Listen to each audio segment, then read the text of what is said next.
Hello बेटा लोग, आप लोग कैसे हैं? आई होप आप लोग अच्छे होंगे और अच्छे से पढ़ाई कर रहे होंगे बेटा। तो मैं आपका स्वागत करता हूं आप ही के YouTube channel chemistry world by Romesh Mani.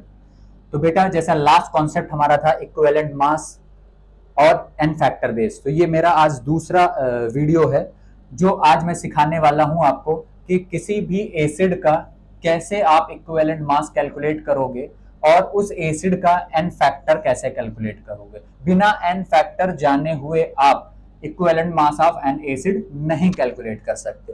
तो जो लोग डायरेक्ट ये वीडियो देख रहे हैं तो उनसे रिक्वेस्ट है कि इसके पहले वाला वीडियो जो है, जो इक्विवेलेंट मास और एन फैक्टर पे बेस हमने बनाया है, उसको आप जरूर देखें ताकि इस चीज को समझने में आपको आसानी हो। तो देखिएगा बेटा, सबसे पहले हम जानेंगे कि किसी भी केस थर्ड के फॉर्म में पढ़ते हैं आज, क्योंकि केस टू हमारा दो केसेस हो चुके हैं पहले। आज हम केस थर्ड पढ़ेंगे। इसमें पढ़ेंगे कि एन फैक्टर ऑफ एसिड क्या होता है। एन फैक्टर ऑफ एसिड ये होता है बेटा, total number of H plus, total number of H plus furnished by acid, furnished by acid. मतलब वो एसिड कितना H प्लस दे रहा है वो इसका क्या होता है, एन फैक्टर। पर मोल भी लिख सकते हो, total number of H plus furnished by acid पर मोल। ठीक है बेटा। तो एक एसिड कितना H प्लस रिप्लेस कर रहा है, दे रहा है, उसको क्या बोलोगे, n factor of that acid बोलोगे। क्लियर? इसी को आप बोलते हो, जितना H प्लस रिप्लेस होता है उसी को आप बोलते हो बेसिसिटी भी बोलते हो। क्या बोलते हो बेटा? Basicity of that acid, basicity of that acid. चलिए इसको एग्जांपल के थ्रू समझते हैं। जैसे मैं आपसे बोलूं कि H2SO4, इसमें आपको एन फैक्टर बताना है, एन फैक्टर बताना। तो देखिएगा कितने H हैं, यहाँ पे 2 H हैं, इसका मतलब ये 2 H रिप्लेस कर सकता है, तो इसका एन फैक्टर कितना हो गया बेटा? 2 हो गया। इसकी बेसिसिटी भी कितनी हो गई बेटा? 2 हो गई। ठीक है। दूसरा एग्जांपल समझते हैं, HNO3, यहाँ पे देखोगे H कितने हैं बेटा? 1, इसका मतलब ये एक H प्लस आयन दे सकता है, तो इसका एन फैक्टर कितना हुआ? 1 हुआ। अगर मैं बात करता हूँ H3PO4, तो होगा क्या, इसका एन फैक्टर कितना बेटा? H का कितना है यहाँ पे? 3H है, तो कितना एन फैक्टर हो सकता है इसका? 3। अब आपके सामने आएगा H3PO3, तो इसका एन फैक्टर आप देखोगे तो H, आप बताओगे इसका एन फैक्टर कितना है? 3, जो कि क्या है? रॉन्ग है। फिर आपके सामने एक आएगा एग्जांपल H3PO2, यहाँ पे भी आप देखोगे कितने H हैं? 3H हैं, तो आप सोचोगे 3H प्लस रिप्लेस करेगा, तो इसका भी आंसर 3 दोगे, जो कि रॉन्ग है। तो इसका मैं आपको कॉन्सेप्ट बताता हूँ। देखिएगा, पहली चीज H3PO4, इसको आप बोलते हो फॉस्फोरिक एसिड। क्या बोलते हो बेटा? Phosphoric acid. H3PO3, इसको आप बोलते हो फॉस्फोरस एसिड। H3PO2, इसको क्या बोलते हो आप? Hypophosphorous acid. तो देखिए ये ट्रिक है कि अगर आपको इसका एन फैक्टर कैलकुलेट करना है या फिर बेसिसिटी कैलकुलेट करना है, क्या कैलकुलेट करना है? एन फैक्टर या फिर इसकी बेसिसिटी। ठीक है। तो आपको क्या करना है, छोटा सा ट्रिक ध्यान रखना कि ऑक्सीजन के नंबर से फास्फोरस के नंबर को घटा दो। तो यहाँ ऑक्सीजन का नंबर कितना बेटा? 4, 4 माइनस 1 कितना होगा? 3, तो इसका एन फैक्टर भी 3 हो जाएगा और इसकी बेसिसिटी भी 3 हो जाएगी। इसका मतलब यहाँ फास्फोरिक एसिड से कितने H प्लस रिप्लेस कर सकते हो? 3H प्लस रिप्लेस कर सकते हो। अब ये H3PO3, अभी क्या कॉन्सेप्ट बताया आपको, ट्रिक क्या बताई कि ऑक्सीजन के नंबर से आप फास्फोरस के नंबर को घटा दो, तो 3 माइनस 1 कितना हो जाएगा? 2, तो इसका एन फैक्टर कितना हो जाएगा बेटा? 2, और बेसिसिटी भी कितनी हो जाएगी बेटा? 2।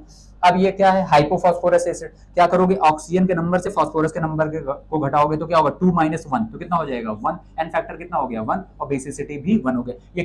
ये सिर्फ फास्फोरस के केस में आप ये ट्रिक अप्लाई करोगे। तो आप ये देख के मत बताना फास्फोरस के केस में कि कितने हाइड्रोजन है, वही उसका एन फैक्टर होगा। आप यही ट्रिक लगा के उसका एन फैक्टर भी बता सकते हो और बेसिसिटी भी बता सकते हो। नेक्स्ट एग्जांपल की तरफ चलते हैं। जैसे अगर आपके सामने कोई क्वेश्चन दे दे कि CH3COOH, इसको आप बोलते हो एसिटिक एसिड, या आईपीएसी में इसका नाम होता है एथेनोइक एसिड। अब इसका मैं पूछूं एन फैक्टर क्या होगा, तो आप इसका एन फैक्टर क्या बताओगे बेटा? कितने H? 3 और 1 4? नहीं, गलत बात। एन फैक्टर इसका 4 नहीं होगा। ठीक, क्यों नहीं होगा? क्योंकि ये वाला हाइड्रोजन रिप्लेस नहीं होता है, ये वाला हाइड्रोजन H प्लस आयन नहीं देता। सिर्फ ऑक्सीजन से जुड़ा हुआ हाइड्रोजन जो होता है वही H प्लस देता है, तो यहाँ पे CH3COH में कौन सा H देगा, COOH, जो ऑक्सीजन से जुड़ा हुआ H है वही H प्लस देगा। तो कितने H है बेटा यहाँ पे 1, तो ये कितने H प्लस आयन देगा 1, तो इसका N फैक्टर कितना होगा 1। क्लियर। दूसरा एग्जांपल जो कि इंपॉर्टेंट है अपने आप में ही, अगर आपके सामने दिया होगा BOH का होल थ्राइस, तो बहुत सारे बच्चे बोलेंगे सर ये तो OH है, OH मतलब ये बेस है, क्या ये बेस है, नहीं बेटा, आप इसको एक्सपेंड करो, इसको क्या करो एक्सपेंड करो, तो क्या लिखोगे H3, क्या लिखोगे H3BO3, इसको आप क्या बोलते हो, बोरिक एसिड, क्या बोलते हो बेटा, बोरिक एसिड, बोरिक एसिड। अब यहाँ पे इस बोरिक एसिड का जो एन फैक्टर होता है बेटा वो 1 होता है, क्या होता है 1 होता है। ये होता है वी, इसके बारे में मैं और आइडिया दे दूं आपको, ये होता है वीक मोनोबेसिक एसिड, क्या होता है वीक मोनोबेसिक एसिड, क्या होता है बेटा वीक मोनोबेसिक एसिड होता है। ठीक, मोनो का मतलब एक H प्लस ये रिप्लेस करेगा। ठीक है, ये नॉट ए प्रोटोनिक एसिड, बहुत इंपॉर्टेंट पॉइंट है, ये प्रीवियस ईयर क्वेश्चन पेपर में पूछा जा चुका है। ठीक है, not a protonic acid, not a protonic acid, ये अपना H प्लस रिलीज नहीं करता है, इस वजह से ये प्रोटोनिक एसिड नहीं होता है बेटा। क्लियर कि नहीं क्लियर? तो आपको यहां से आइडिया लग गया होगा कि अलग अलग एसिड हैं, उनके एन फैक्टर को कैसे आप कैलकुलेट करोगे। चलिए एक एग्जांपल से और समझते हैं इसको। अगर मैंने आपसे पूछा कि equivalent mass of H2SO4, H2SO4, तो आपको इसका पहले फॉर्मूला पता होना चाहिए, क्या लिखोगे, इस H2SO4 का क्या लिखोगे बेटा, molecular mass, molecular mass. Equivalent mass का फॉर्मूला क्या होता है, molecular mass divided by n factor, divided by n factor. तो मॉलिक्यूलर मास आप कैसे कैलकुलेट करोगे, 2 into 1 प्लस सल्फर का कितना होता है 32 plus oxygen 4 into 4 oxygen into 16 divided by n factor क्या होता है उसका, अभी बताया है। एन फैक्टर क्या होता है, कितने H प्लस रिप्लेस करेगा 2, तो 2, तो यहाँ पे 2 लिख दो। ये टोटल ऐड करोगे तो 98 आएगा, डिवाइडेड बाई 2, 249। तो H2SO4 का क्या हो गया बेटा, इक्विवेलेंट वेट कितना आ गया 49। चलिए एक एग्जांपल से और समझते हैं।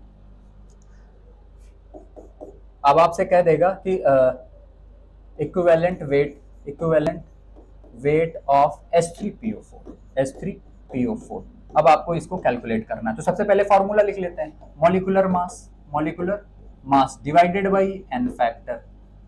तो सभी को पता होगा मॉलिक्यूलर मास कैलकुलेट कैसे करते हैं, 3 into 1 प्लस फॉस्फोरस 31 प्लस क्या लिखोगे बेटा 4 into 16 divided by n factor कितना होता है, कितने H प्लस रिप्लेस करेगा ये, कितने H प्लस 3। मैंने ट्रिक क्या बताया था फॉस्फोरस के केस में कि ऑक्सीजन के नंबर को फॉस्फोरस के नंबर से घटा दोगे तो आपका क्या निकल के आ जाएगा, एन फैक्टर निकल के आ जाएगा। तो एन फैक्टर यहाँ पे रख दो 3, तो इसको ऐड करोगे तो 3 प्लस 31 प्लस 64, तो कितना हो जाएगा ये हो जाएगा 98 डिवाइडेड बाई 3, क्या हो जाएगा बेटा 98 डिवाइडेड बाई 3। तो ये इसका क्या हो गया बेटा, इक्विवेलेंट वेट आ गया, क्या आ गया, इक्विवेलेंट वेट। तो आई होप आपको ये चीजें क्लियर हुई होंगी बेटा, ये बहुत ही इंपॉर्टेंट है। अभी हम नेक्स्ट वीडियो में भी बताएंगे कि इक्विवेलेंट मास कैसे कैलकुलेट करेंगे बेस का और रिडॉक्स का। ठीक है, तो ये सेगमेंट वाइज मैं धीरे धीरे आपको सिखा रहा हूं, तो आप इसकी प्रैक्टिस जरूर करो, इसको प्रॉपर नोट्स बनाओ और अच्छा रिवीजन करो। ठीक है बेटा, तभी आपको चीजें समझ में आ जाएंगी। ठीक है, तो आप अच्छे से पढ़ाई करते रहो। God bless you, all the best.